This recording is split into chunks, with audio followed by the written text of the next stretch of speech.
Hey everyone and welcome back. We're diving deep today. Ooh, sounds exciting. It is. We're going deep on ikigai. That's a Japanese concept, Yeah. all about finding your reason for being. Like, why are we even here? Yeah. The happiness of always being busy, right? That's what people usually say. Yeah, but there's like way more to it. It's not just about, always working or something. Oh, for sure. Much more nuance than that. Like layers to this onion? Totally. So we're going to peel back those layers, right? Get to the core of ikigai. Sounds delicious. But how are we going to do that? Well, we've got this awesome YouTube video. It's like a deep dive itself. A deep dive into a deep dive. I like where this is going. Right. It's based on the book Ikigai, The Japanese Secret to a Long and Happy Life by Hector Garcia and Francesc Miralles. Okay, I've heard of that one. It's all about like the Okinawans, right? You got it. Yeah. Okinawa, Japan, they've got tons of people living to be over 100. Centenarians. Yeah, fascinating stuff. Totally. So the book looks at how they live so long, and if Ikigai is like their secret sauce, makes you wonder, doesn't it? What's their secret? Right. So before we go globetrotting to Okinawa, what exactly is Ikigai? Good question. So imagine this.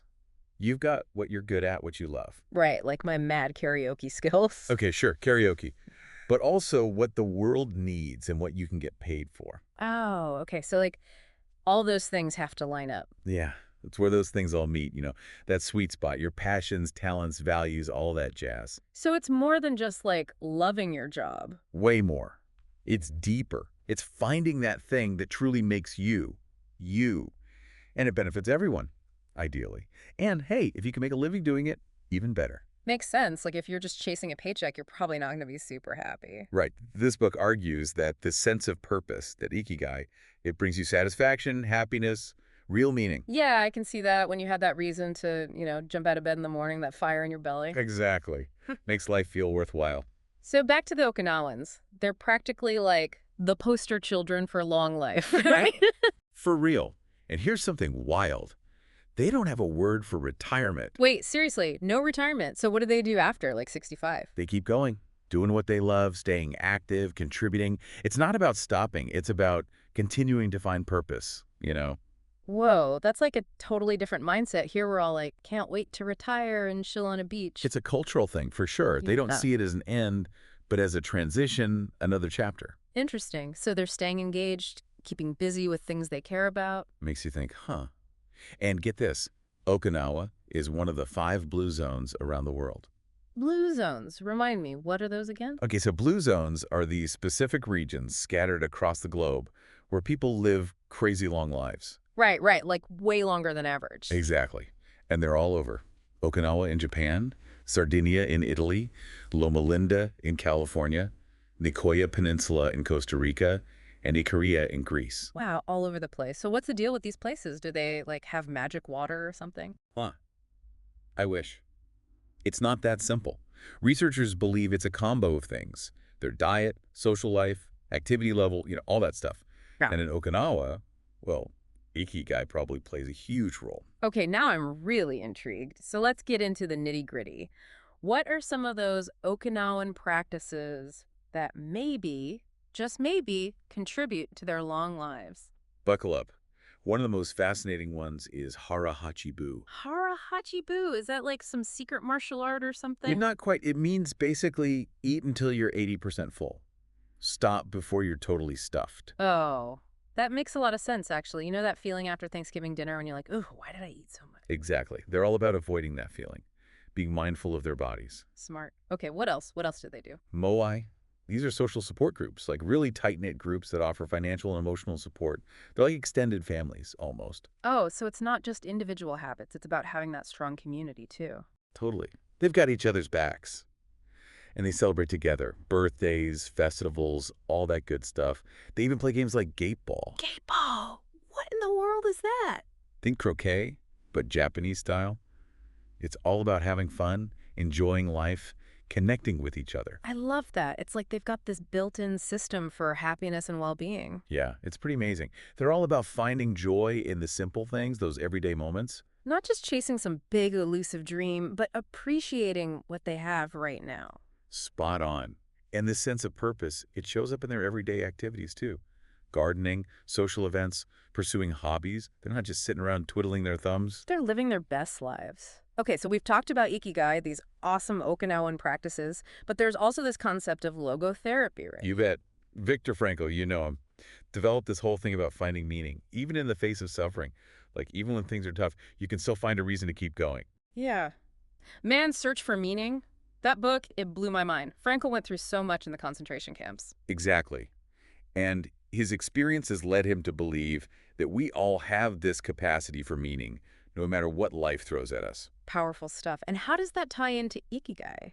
They're like two sides of the same coin, you Yeah. know? Both emphasize that why, that driving force that keeps us moving forward. Ikigai being like that guiding light in the darkness. That's a great way to put it. So even when life throws those curveballs, you've got that anchor, that sense of purpose to hold on to. Man, this is deep.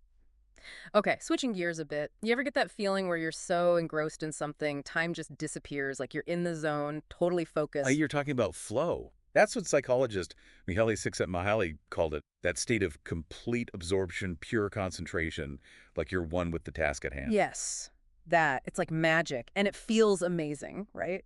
The best. And guess what? Achieving flow, it's totally connected to Ikigai. When you're doing something that aligns with your purpose, you're way more likely to experience that flow state. So Ikigai can lead to more of those in the zone moments. Sign me up. Right. It's about tapping into those passions, those skills that make you. So how do we find more flow in our lives? Yeah, how do we make that magic happen more often? Well, challenge yourself. Choose tasks that stretch your abilities, set clear goals, and minimize distractions. It's like creating the perfect environment for flow to flourish. So it's not just about waiting for inspiration to strike. Nope. You got to be proactive, set yourself up for success. Speaking of success, the book talks about these amazing people called takumi. Takumi. What's that? Some kind of sushi roll? Not quite. They're Japanese artisans, incredibly skilled, dedicated to mastering their craft. Like their whole life revolves around it. Okay, now I'm picturing that sushi master from Jiro Dreams of Sushi. That guy was incredible. Exactly. Jiro Ono, he's the epitome of a takumi. Total dedication, pursuit of perfection. They live and breathe their craft, you know. And they probably experience flow all the time, right? Totally immersed in what they're doing. Absolutely. But here's the cool thing. You don't have to be a sushi master to experience that. The concept of takumi, it's about finding that same level of dedication and that focus in whatever you do. Even everyday tasks can become opportunities for microflow. Ooh, microflow. I like that, like finding those little moments of flow in everyday life. You got it. Cooking, gardening, even folding laundry. Approach it with intention, focus, and boom, microflow achieved. Okay, my mind is officially blown. We've talked about Ikigai, blue zones, Harahachi-bu, Moai, logotherapy, flow, Takumi. It's a lot. I know, right? Lots to unpack. But it's all connected, like pieces of a puzzle. So what does it all mean? How do we put it all together? What's the big takeaway? Well, it's about living a life with purpose, passion, resilience, connection, mindfulness. It's about finding that sweet spot where your talents and passions meet the needs of the world. And living a life that brings you joy, fulfillment, and a sense of contributing to something bigger than yourself. You nailed it. It's about finding that reason to get up in the morning, that spark that makes you feel truly alive. That's beautiful. And speaking of beauty, there's this other concept we need to explore. Wabi-sabi. Ooh, yeah. Now we're getting into the really good stuff. Wabi-sabi. Okay, wabi-sabi, that rings a bell. It's like some Japanese art thing, right? Yeah, kinda. It's more like a philosophy and aesthetic. Yeah. It's all about imperfection, you know, impermanence, simplicity. Like those bowls, right? The ones with the cracks filled with gold. Yes, kintsugi, exactly. It's Yeah. about finding beauty in the flaws, the things that make something unique. Right, right. It's not about being perfect. It's about appreciating those imperfections. Like a chipped cup can still hold tea. And it tells a story, Yeah. adds character. And this ties into resilience, too. Resilience. Okay, I see it. Like embracing those cracks and bumps in life, not letting them break you. Exactly. Wabi-sabi teaches us to roll with the punches, see those challenges as opportunities to, like, grow, change, you know, become stronger. So instead of striving for some impossible ideal of perfection, we can accept that life is messy and find beauty in that mess. Yeah. The cool thing is, the book doesn't just talk about this in a vacuum. They connect it to real people, especially those Okinawan centenarians. Oh, right. Those folks living long and happy lives. What did they have to say about all this? So the authors interviewed over 100 of the oldest people in Ogimi. It's this village in Okinawa with a ton of centenarians. Wow, over 100 interviews. That's some serious research. Right. And they found some really interesting common threads running through their lives, like their sense of community was super strong. Community. Yeah. Makes sense. We talked about moai before, those support groups. Yeah, they're always there for each other, sharing resources, offering support, celebrating together. The village itself becomes a source of ikigai. It's like that sense of belonging, purpose, shared joy. It's all interconnected. And it's not just about taking support, it's about giving back, too. A lot of these centenarians, they volunteer, help out in the community. So it's like a two-way street, a cycle of giving and receiving that keeps them connected and engaged. Exactly. It's a beautiful thing. Okay, ready for a little food talk? Always. You know I love food. What's the scoop on the Okinawan diet? Well, it's gotten pretty famous lately, and for good reason. Yeah. They eat tons of fruits, veggies, whole grains, the good stuff. Healthy and delicious. My kind of diet. Right. Lean proteins, too, like fish and tofu.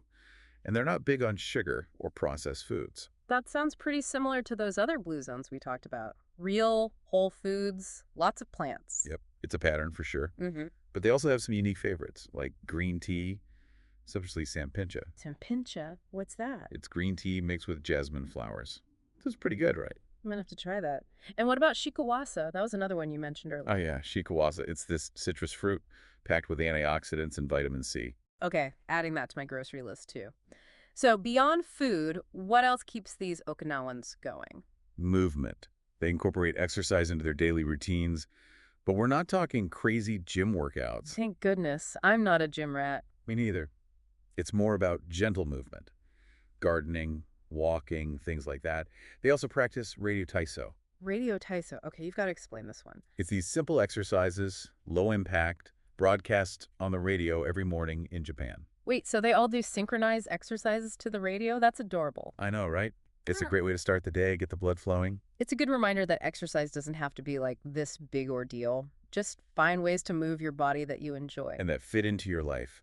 They also do qigong and taiyin, traditional Chinese exercises. Those sound familiar. Aren't those about energy flow and stuff? Exactly. Coordinating breath with movement, promoting balance and harmony. It's a whole mind-body connection. Makes sense. It's not just about the physical, it's about the mental and emotional too, right? Totally. And speaking of emotional well-being, the Okinawans are big on stress management. Yeah, I can imagine. Living in paradise, surrounded by loved ones, probably helps. It definitely sets the stage. But they also have specific techniques, breathing exercises, meditation, mindfulness, that kind of thing. Oh, yeah, those are great for stress.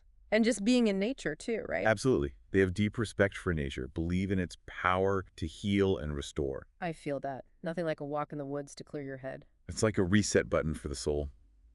Okay, remember we talked about resilience earlier? Yeah, wabi-sabi, rolling with the punches. What are some of the philosophical ideas behind that in Okinawan culture? They draw inspiration from all sorts of places. Buddhism, Stoicism, those ancient wisdom traditions. So it's about acceptance, self-control, finding inner peace, even when things are chaotic. You got it. One Stoic practice they use is negative visualization. Imagine the worst-case scenario to prepare yourself mentally. That sounds kind of scary. But I guess if you've already mentally prepared for the worst, anything else is a bonus. Right. It helps you build up that mental toughness. And it ties back into wabi-sabi, accepting that life is full of ups and downs and finding beauty in all of it. It's a way of life, a way of looking at the world that makes you more adaptable, more content. And then there's this other concept the book talks about, anti-fragility. It's from Nassim Taleb. Anti-fragility. So it's not just about bouncing back from setbacks. It's about actually becoming stronger because of them. Exactly. Like some things, they don't just survive chaos, they thrive on it. Like the human spirit, it can actually benefit from stress and challenges. So challenges become opportunities for growth, not things to fear. That's a pretty powerful idea. It is. And the Okinawans embody this. They don't shy away from challenges. They see them as chances to learn, adapt, become more resilient. It's amazing how all these ancient philosophies are reflected in the way they live their lives. It's like they've cracked the code to a long, happy, fulfilling life. And the best part is, the book doesn't just admire them from afar. It gives us practical steps to apply these principles to our own lives. You ready for some action items? They boiled it down to 10 rules for finding your ikigai and living a longer, happier life. 10 rules. Okay, I can handle that. Hit me with them. What's rule number 1? All right. Rule number 1, stay active, don't retire. Yeah, we touched on this earlier. Like, Yeah. it doesn't literally mean work till you drop. Right. More like find that purpose. Stay engaged. Doesn't have to be a job, just something you care about. Keeps you going, keeps you young at heart, all that. Exactly. This is a new chapter, not the end of the book. Mm. So what do we have for rule number 2? Ooh, this is a good one. Take it slow. Ah, yes. Slow down, smell the roses, you know, savor life. So important. We're always rushing around, got to slow down and appreciate the little things. Mindfulness, presence, being in the moment, not always thinking about the next thing. Totally guilty of that. Got to work on being more present. Okay, rule number 3. Don't fill your stomach. The 80% rule. Hara hachibu. This keeps coming up. It's a biggie. Listen to your body. Stop when you're comfortably satisfied, not stuffed. Makes sense. When you overeat, you just feel blah. Right. It's all about balance, respecting your body. Okay, rule number 4. You ready? Hit me with it. Surround yourself with good friends. Ah, I love this one. Friends are the best. They make life so much richer. For real. Companionship, laughter, support, all that good stuff. Like a built-in support system, right? Exactly. Nurture those relationships. Build your community. It matters big time. What about rule number 5? All right, this one's for me. Get in shape for your next birthday. Love it. Exercise.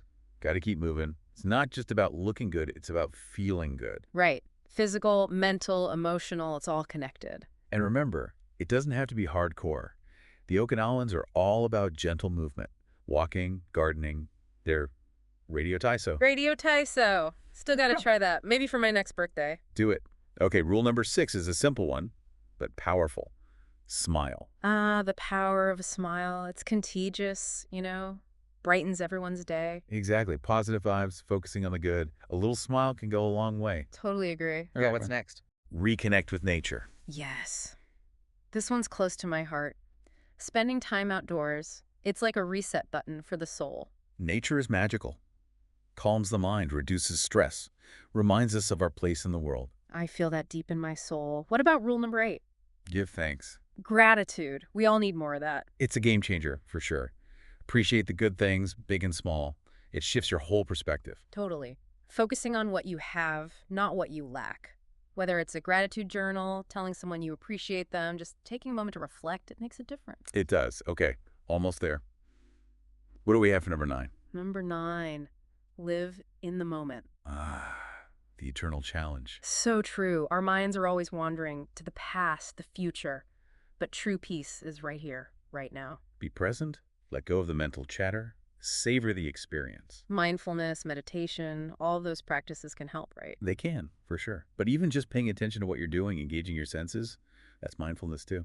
All right, ready for the grand finale. Bring it on! Rule number 10 Follow your ikigai. comes full circle. It all leads back to finding your purpose, that sweet spot where your passions and talents meet the needs of the world. And remember, it's a journey. It might take time, it might evolve. Just keep exploring. That's actually really comforting. It takes the pressure off, Yeah. Pay attention to what lights you up, what makes you lose track of time. Those are your clues. I love that. This has been such an incredible deep dive. So much to think about. Right. It's inspiring stuff. The Okinawans, they really show us a different way of living. And it's not about making huge changes overnight. It's about those little shifts, those daily practices that add up over time. Small steps, big impact. So as we wrap up, I want to ask you all a question. What makes you lose track of time? What makes you feel truly alive? Maybe those are the seeds of your ikigai. Ooh, I like that. Something to ponder. Well, folks, that's a wrap on our deep dive into ikigai. Hope you enjoyed the journey. Keep exploring, keep living your ikigai. And until next time, stay curious.